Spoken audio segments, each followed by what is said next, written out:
But she gave me a gift. It's a belated birthday present. What was the gift? My co-host today, Oh. Reverend Henry Kane. Oh, that's a good co-host to have, too. Oh my God, that's fantastic. His hair has up to That should be in your living room, on your couch at all times. He will be. Beautiful addition. And he's actually going to live with my dog collection. I like his little shoes. I approve, too. Isn't he cute? He's been sitting up there staring at us, but today he's going to sit right here and co-pilot this with me. Even as his own. He'll have to ask his own question, too. He might sing to you. No, it's okay. Okay, sir, welcome back. It's been at least 4 days since I've seen you. It's been a while. It's been a long time. For those of you who are not in on the joke. Days of the Dead just puts me in a little box and then just takes me out. I actually never go home. We were all in Vegas last weekend. So the last time I saw Oliver was on Sunday. So, yeah. It's good to be back with Days of the Dead. Welcome back. In Chicago, I have my dad's side of the family is all from Chicago, too. Yeah. So I heard a tidbit that my grandfather long ago wasn't a gangster, was a pharmacist, but he bought a building from Al Capone in the 1940s or something like that.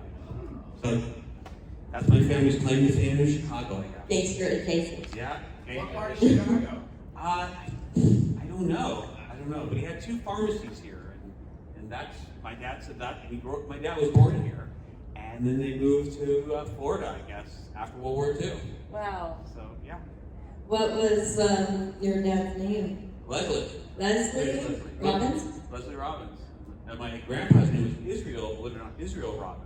Okay. Yeah, so I know, interesting name. But Maybe have you tried Googling it? I did. Maybe we should. I did. I found like his apartment or like from the 1920s, or the building he lived in Chicago. It was on the records. It was really odd to find.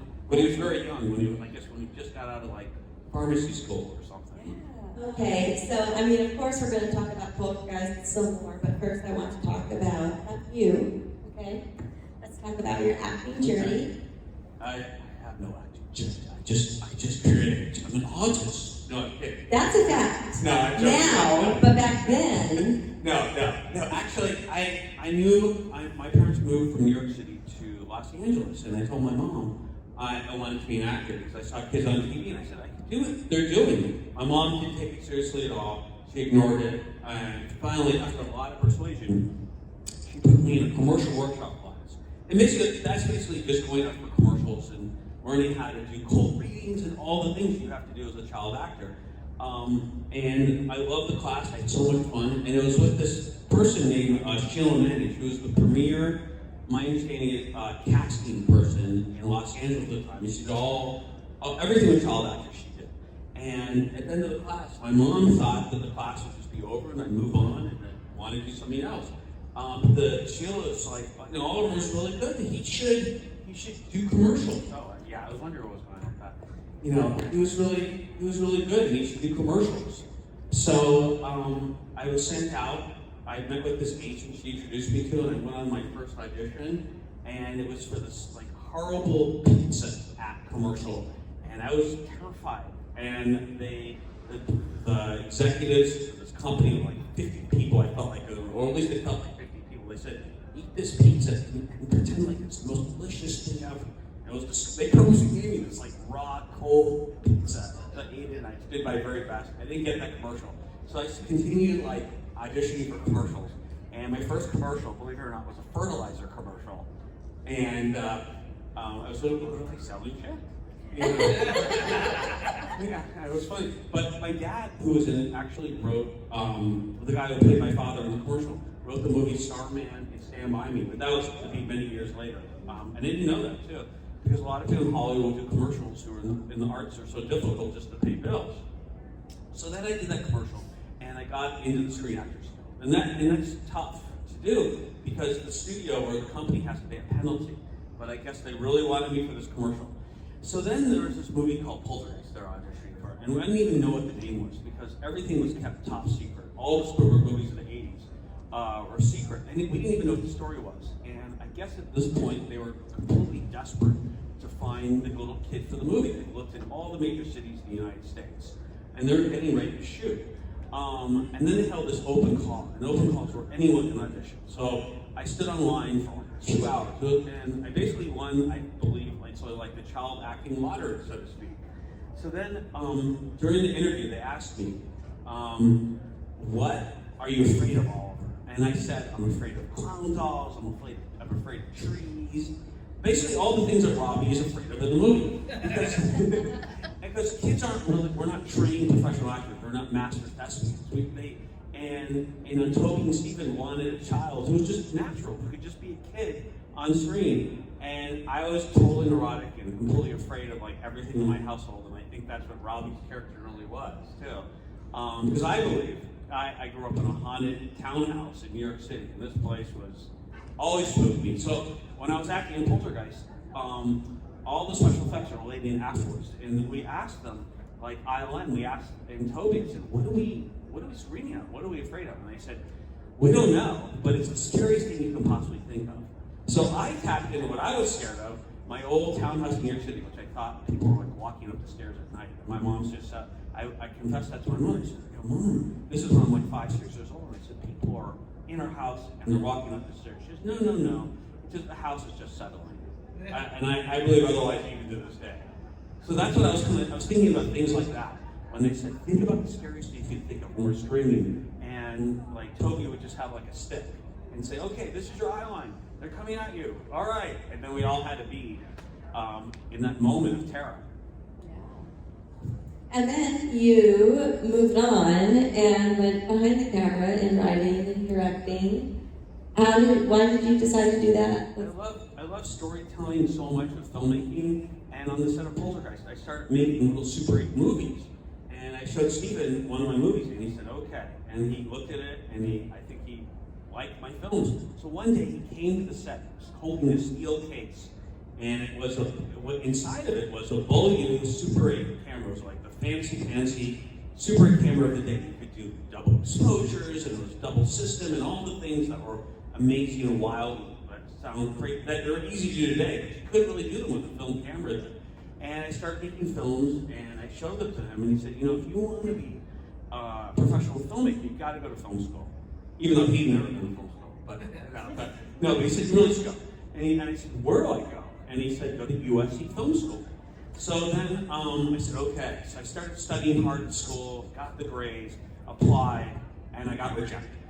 And I was like, so the little punk kid I was at 17, I call up the film school and I tell them, what are you doing? Steven Spielberg wants me to go to film school. And they actually said, this is what they said at USC.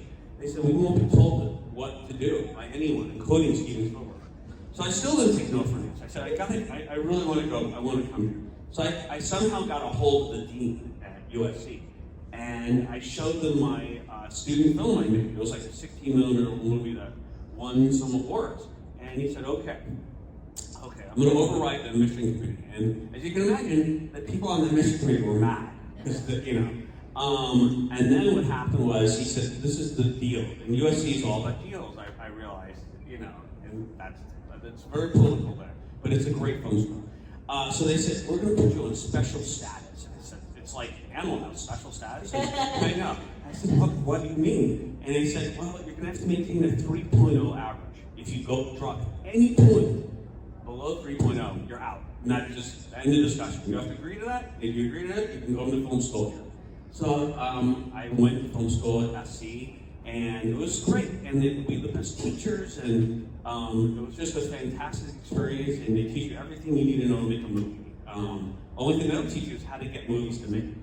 That's the most difficult thing, because the film industry is very difficult, and I learned that as a grown-up. So I started making films, independent films, and I've made like Hallmark Channel movies and rewritten the script for people, and I've done pretty much like all different genres. And they teach you, if you have a job, you can't just say I love horror. I love horror so much, but you have to be able to write a family movie, and so they really teach you all about genre, and that's really important. And then you start working with your friends, and they hire you, and you work with them, and it's just such a great art form, and I love everything about it. Amazing. You did a fun little horror movie that you bullied me into watching a while back, and I did, and I loved it. which is Celebrity Crush. Yeah, so I hadn't acted in like 40 years. But you wrote that and directed it and acted in it, I right? did it all. I don't recommend that all the time. It was a tricky. My friend, I wrote the script originally, and I wasn't going to act it. I said, it'll be fun. My friends from film school were like, hey, you should act in this. And I said, I haven't acted in like 40 years. And they said, don't worry, it'll come back to you. And then I decided to do it because we didn't have any money to really pay any other actors. So that's the real reason why I did it. So we decided to go ahead and shoot this movie, and we shot it over 10 days at tops in the height of the summer in Florida. It worked so great for the film because the storyline was about this kid who was in this movie called Chain Face Clown from the 1980s, and we cut. Big stretch, right? I know, exactly. So that's what my friends wanted me to do. So it cuts to present day, and this kid who was in the movie grew up to become a man, and now he's signing autographs at like conventions. Big stretch, right? Yeah. Such as this. And there's a fan, a super fan. It was everything about Chain Face Clown, everything. And she wants to seduce him. She's a lunatic. And she does. And she totally seduces him. And now, when he doesn't want to spend the rest of his life with her, he was bad, he did get seduced, she goes to Plan B. And she basically traps him, lives out her fantasy. Like, they even talk about doing a remake for the movie Chain Face Clown. And all the crazy things start to happen. And it's kind of a black comedy horror movie. And we had a lot of fun doing it. And it was on Tubi. I think it'll be back on Tubi. And it's on like iTunes and all those places right now. So yeah, check out Celebrity Crush. So It's kind of like Misery, except for you're a much better, like your character is a much better actor, or she's just dumb at placating her in making her think that you're on her team and you're like really into this, and you're like happy to be chained up in her basement or wherever you're chained up. Whereas Misery is fighting. Well, that was very smart. yeah, I mean she's a believer. I think she just wants to believe in the fantasy so much that she's willing to accept the fact that I'm playing along. Like she can't see beyond the fact that I'm faking her out or I'm attempting to. Yeah. And then at least that's my intent as the filmmaker. You can tell me you have to see the movie. I was actually impressed, and I'm a tough sell. Oh, I really enjoyed it. I thought it was fun, entertaining, especially since we're all in this convention world, right? There's something we can all relate to in that. And sometimes we see some of those super fans, and we're like, ooh, maybe let's not get too close to them. But it's kind of a hyper reality of that whole situation. I mean, I've had one person come maybe close. I did this show, and this person brought me some honey. I'm not kidding. They actually said, "I'll bought this honey for you, Oliver, and now we're going to get married." And that's basically what it was.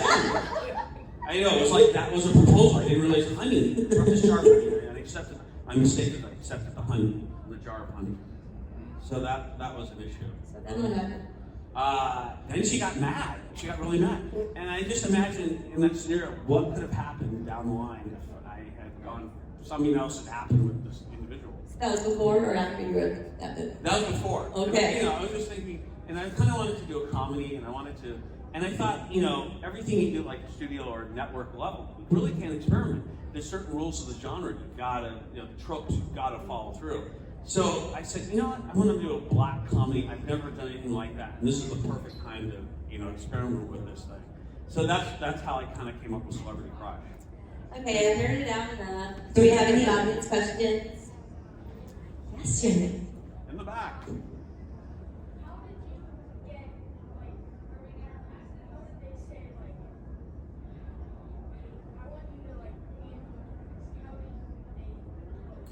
How'd they tell you? That's a great Yeah. question. How'd you find out? No, I know it's not as exciting as it really sounds. I went through this whole audition process, and I had to learn how to scream. Like what happened was, this is the prior to. First, they really liked me when I read the lines. They felt I was really natural, and I was just a kid. But then I tried to scream, and I couldn't scream at all. And they said, and the director took me aside. Toby said, the secret to great horror, he'd just done Texas Chainsaw, is to scream. So I had to learn how to scream. So I met with a teacher, and I learned to scream. So after that, they realized I'm right for the part. I'm natural enough, and I can now scream, which is a major component of that role. So I'm at home one night, and we get a phone call, and it's my agent that says, "You got the role of Poltergeist." And I was like, "Oh my God!" I was utterly just amazed. I didn't think I'd get that role, and they decided to give it to me. So I just heard it from my agent of the day, and then I called up all my friends, and I was told obnoxious. I said, "I'm going to be in this big movie." No one believed me. I thought I was like lying. Well, and did they ever think that, 40 years later, you'd be sitting here at conventions talking about it? Crazy, right? No, I never, and that's the thing. They, everyone is our age, like my age, I guess, and we're all of that age. We never thought we were making like pop culture films that were going to be classics. They were just good movies. We all just love like Friday the 13th, Halloween, and all these films of the day. We didn't realize they'd become quote unquote classics. So I never really thought anyone would really be interested beyond just going to the theater. I never thought anyone would be really interested beyond just seeing the film in the theater. And now it's just amazing. There was no such thing as we were creating the popular culture that we all love today. And we had an experience, we had to go through 40 years from that point to generate these classics. Yeah. So, Well, I've got some honey for you. oh no, honey. Next panel we do, I'm going to present, instead of presenting you with Reverend Kane, I'm going to present you with some honey and a proposal. Oh no, please no honey. No. But was there ever a moment during filming, or what was a moment during filming that really was like the hardest, whether it was physically or the acting or? I never thought anything was really, hard per se on the movie. I was just a kid and just having so much fun. And I remember Frank Marshall is such a great producer, and he just made it fun for me. He made it feel like, damn, see, Oliver, we're going to go back to the house, and we're going to have this tree eat you. And I'm like, really? I'm like, oh, that sounds cool. So in terms of the filmmaking, I always wanted to please them, and I just wanted to do my very best. And they just made it sound like a game, because I was a kid, and make it challenging. They never said, this is your responsibility, and you have to do a good job, and and I learned a lot of film producers are not like that. A lot of directors are not like that. They don't make fun for children at all, and I think that's important when you're dealing with someone who's only 10 years old. And yeah, all the things were challenging. They're very technical. It was almost like a ballet, like hypothetically like a tree scene. I had to hit my marks, and the stunt coordinator had just come off from Raiders of the Lost Ark, and he explained everything to me. He said, you got to do this, and you got to do this, and if you're not in the right position, you can get hurt. And I listened very carefully to him, so I really had to take everyone's direction. Like they were even shooting sugar glass at my eyes, and they said, keep your eyes covered to the camera, turn this way, and don't open your eyes, because it conceivably could blind you. So you have to do, even though it's sugar glass, which is a fake kind of glass, it still could be potentially dangerous and sharp. So as long as I listened, and these are great people, they know their craft so well, I was going to be in good hands. Yes. Hello. How are you? Good, I'm great. Okay, so my question is kind of random. As a career and what I do, I'm actually a psychic medium. Oh, wow. I want to know, in your later life, have you ever encountered any paranormal experiences? Oh, it's funny you mention that. I was with David, who plays the Art Clown at Terrifier, another show. And it was in Kentucky. And they asked all the people signing there if they'd like to go to this place called the Waverly Sanitarium. I don't know if you've ever heard of that. I hadn't heard of it.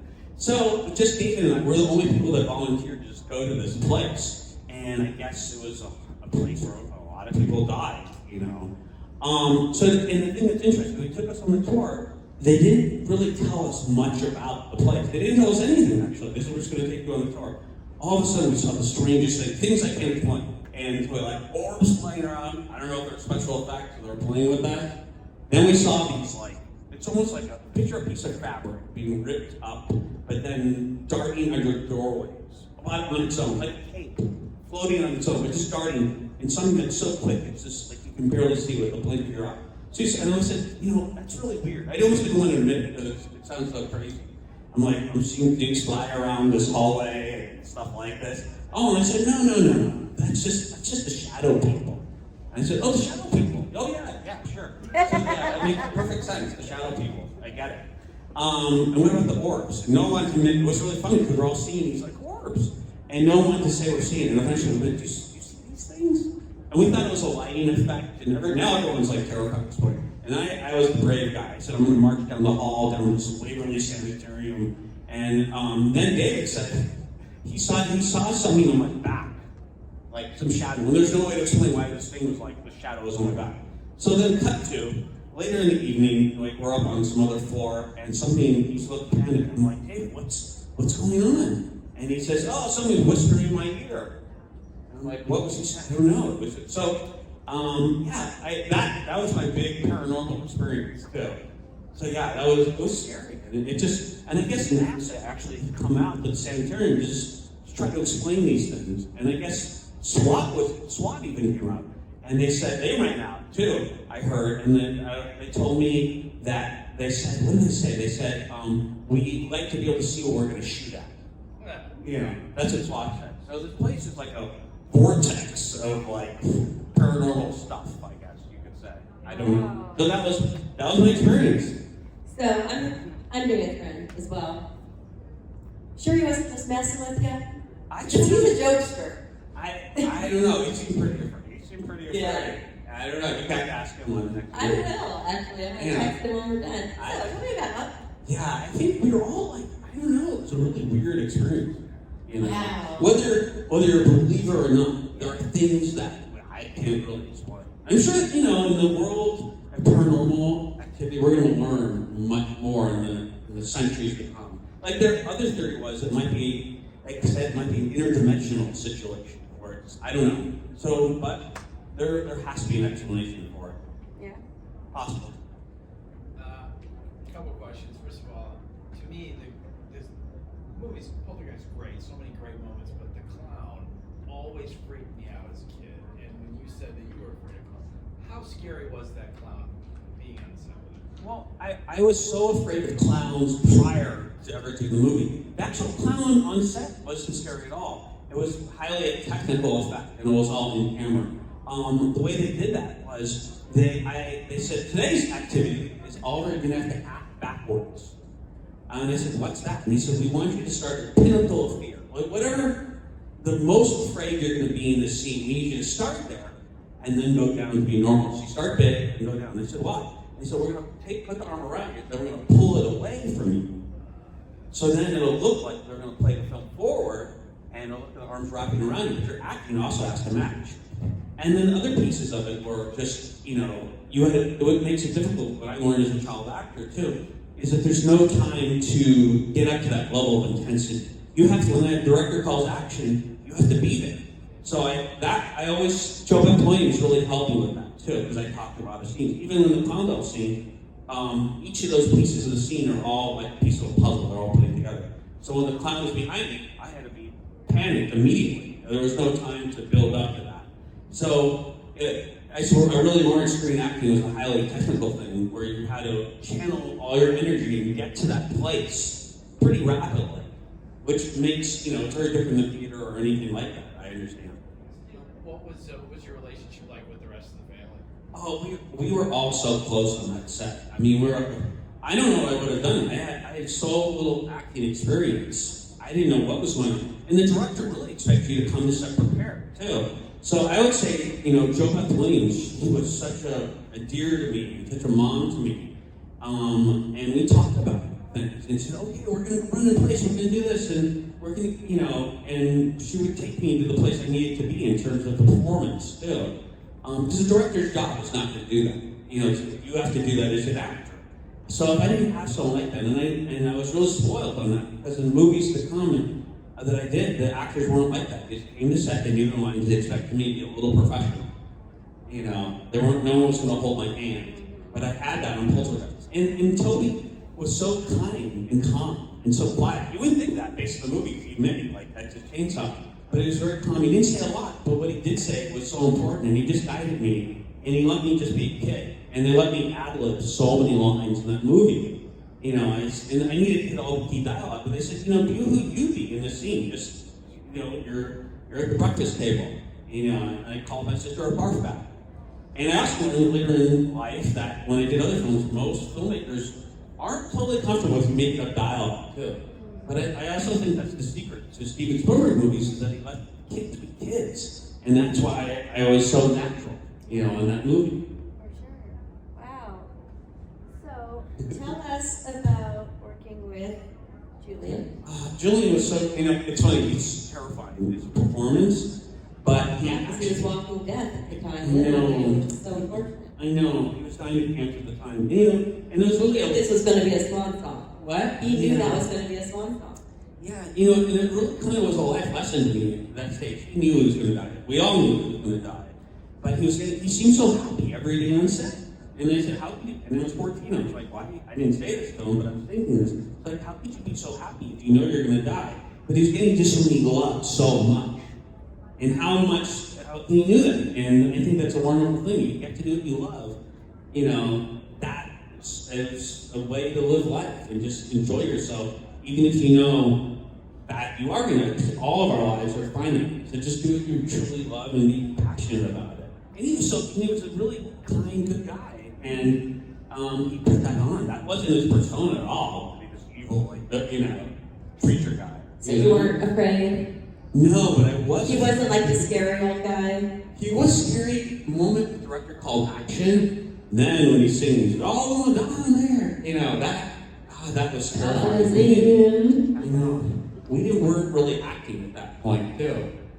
We were just like, I was going to look in my eyes. I'm like, wow, I think we're all scared of it. But then we called cut. It was back to being normal Julian. That was a master class for you. Yeah, I was like, wow, I wish I could do that. yeah. He was amazing. Yeah. Such a wonderful performance and performer. And just so unfortunate that he was so scary because he's so almost dead. I know. Yeah. And he looked that way too. I think the studio had to self-insure too. I'm sure. Because they didn't know how long, but they wanted him, and he was so great for that role. I can see why they chose him for that part. I'm glad they got him so he could, go out doing what he loved. Yeah, and that was his legacy, and he Yes. did. And it was his passion, and I like I said, it was like that's such a life lesson. You do what you love, and he was so happy. That he had this last opportunity. Yeah. So how were you approached when it came time to get the job for Poltergeist 2? You're like, you did this one, it's a great big old hit, which of course no one expects. And then it's like, hey, part 2, and you're going to be. Well, you would think after I was in that film, I'd be Mr. Popular Kid at school. But in Los Angeles, you're small fish in the big pond, and I had a lot of jealous kids. I was bullied every day. I was like thrown in the trash can and scrubbed. And now we think bullying being a very different thing. And the principal even said, Oliver has to learn to defend himself. So it was so I was getting beat up every day, like in 8th grade now. And lo and behold, I got a call from my agent. He says, Oliver, they're doing Poltergeist 2. You're going to get out of school now.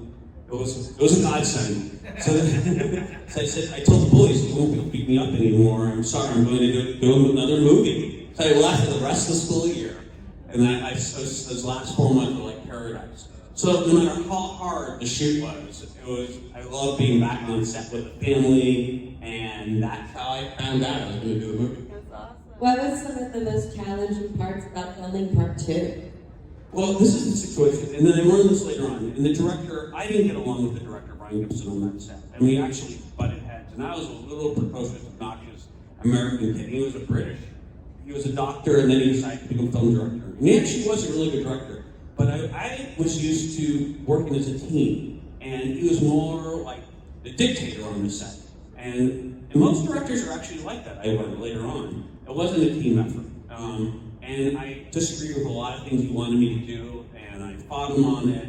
And he even said to me once, and I was so upset about this, he said to me in front of everyone, he said, "Oh, if you could do it for Steven Spielberg, why can't you do it for me?"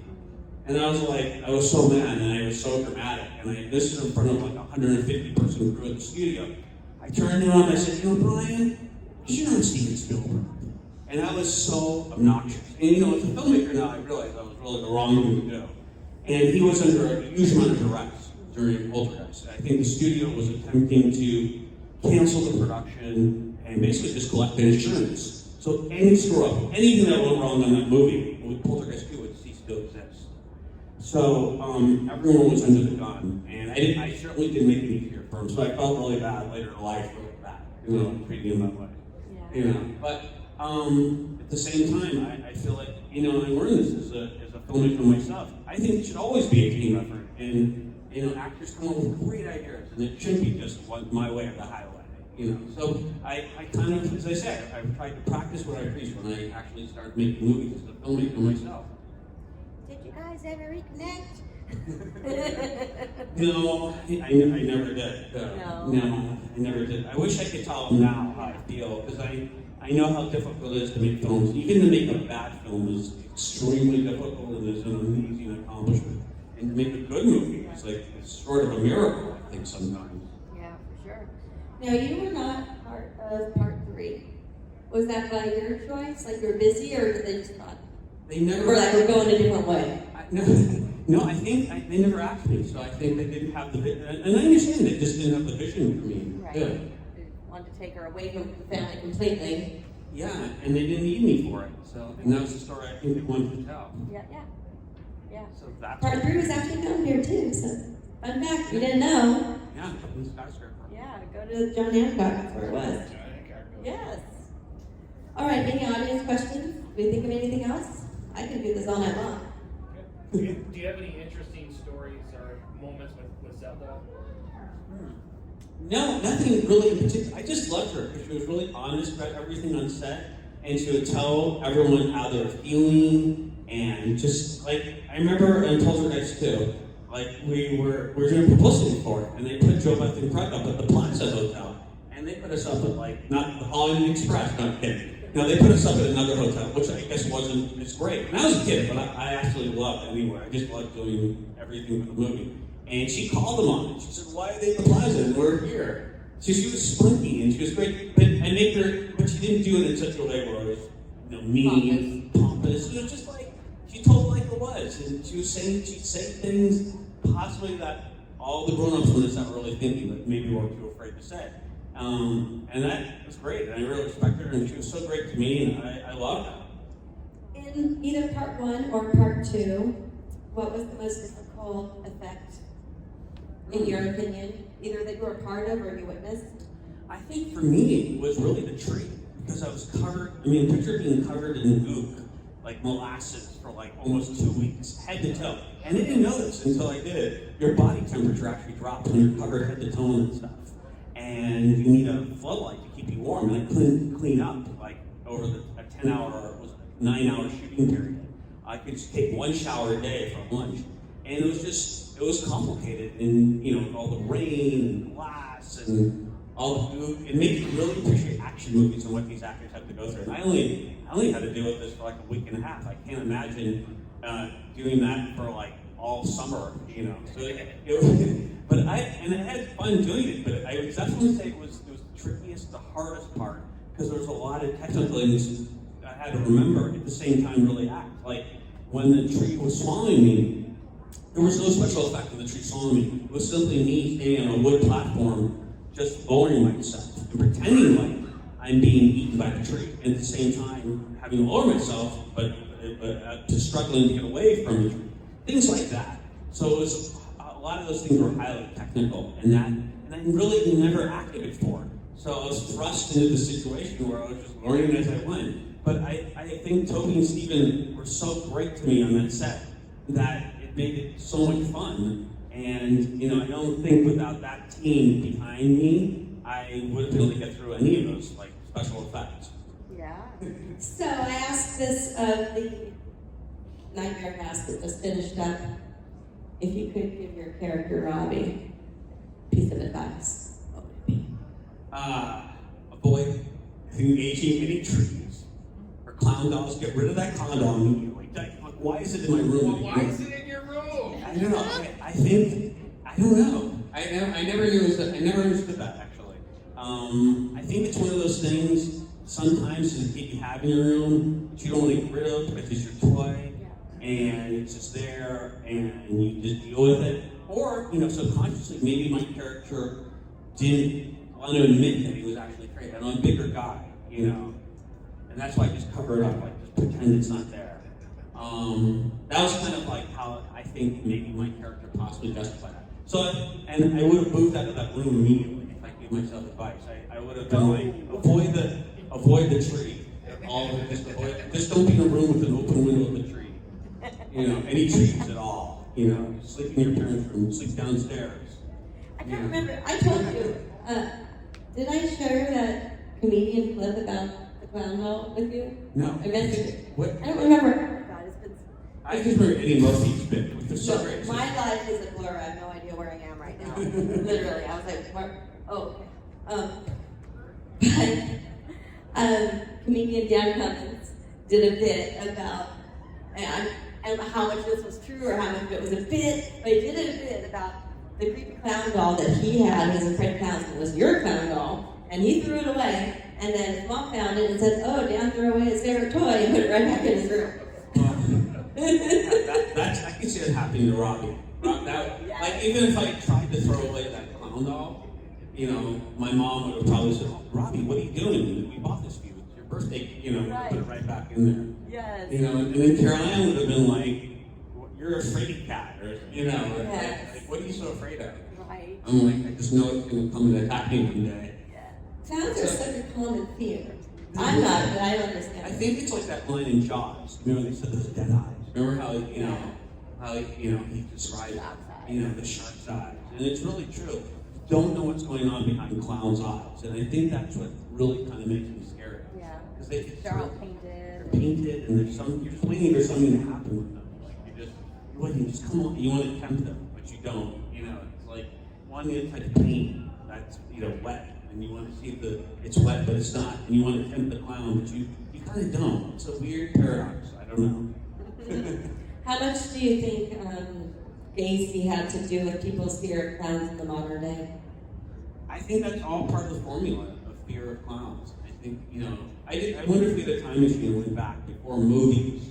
Right. And you interview people like in 1880s. You said, are you afraid of clown dolls? I wonder, were you afraid of these porcelain? Yes. They probably were, Yet the thing that's so odd about that is they're always in children's rooms, and parents would buy these clown dolls, yet kids are so afraid of them. So it makes you wonder, why are parents buying clown dolls? Like we talked about. Why would I have To keep them in line, of course. Well, it's actually true about the cheetah dolls. I don't know if anyone knows about Southwest, but the Native American culture, they had these dolls they gave to children, and it would teach them life lessons. And each cheetah doll would have its own life lesson and kind of attached to it. Wow.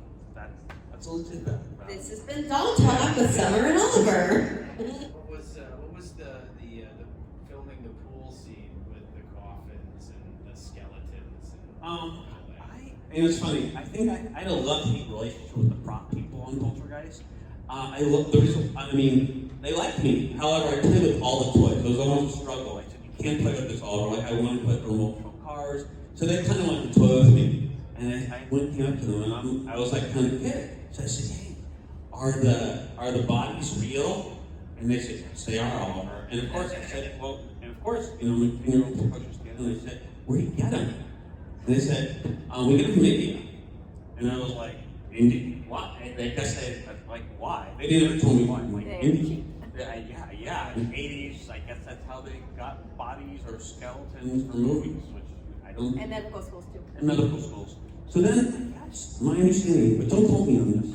I believe Joe Bass, because I remember I was only 10 years old. Joe Bass didn't know that skeletons were real or they're even going to be in the water. When she did it. And I was not in an actual backyard. That pool was built on a soundstage too. And the entire set was crazy. It was amazing what they did. Because of all the coffins having to go up, they suspended. It was like 20 feet up in the air, so we had to climb ladders to get up to the set. So that pool was actually suspended. Wow.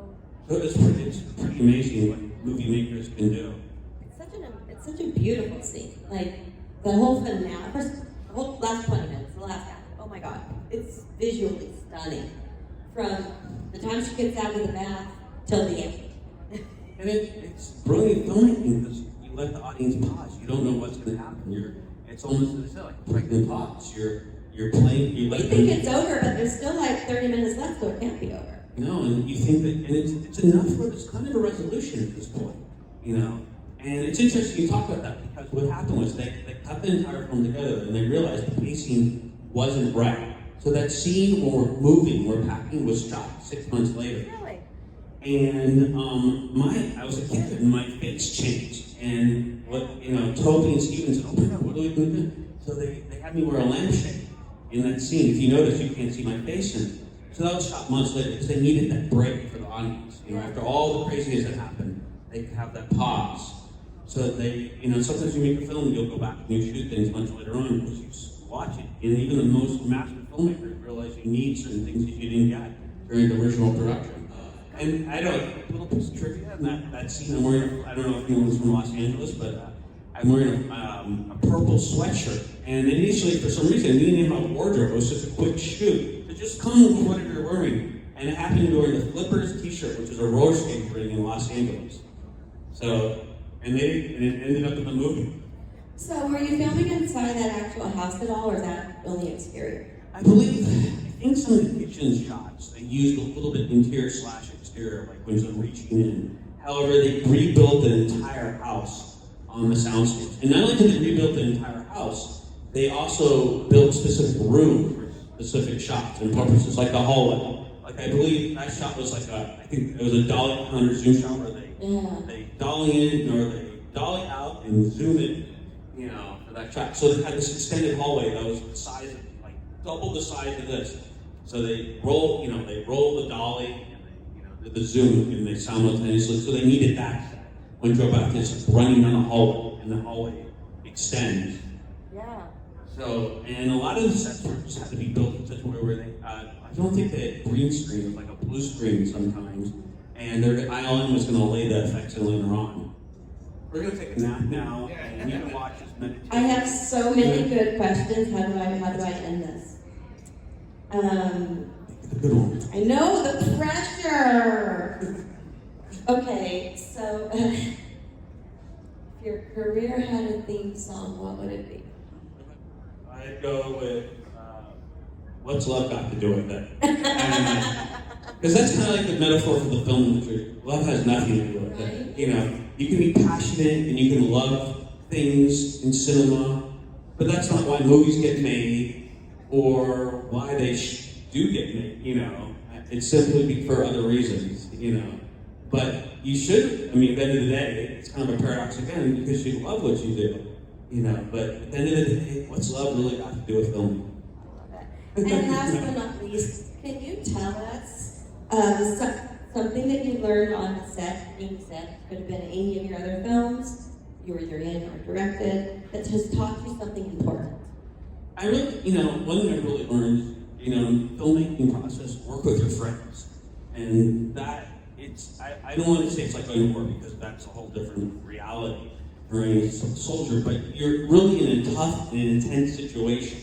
And you really don't know what someone's really like until you're put under the gun and you're shooting at like 2 a.m. and you have, the sun is coming up and the camera's broken and someone's seasick and you're on a boat, all these crazy things are happening. You don't know what you're really like until you're under those intense situations. So you want to work with people that you're buddies with because you're really going off to, you don't know anything can go wrong on a movie set, most likely will go wrong. So you want to work with people that you have a really good rapport with and you can deal with under the most intense situations. And that's what I kind of learned, because you don't know that until you're in production on a movie. Wow, good. All right, everyone, please give it up. Thanks, guys.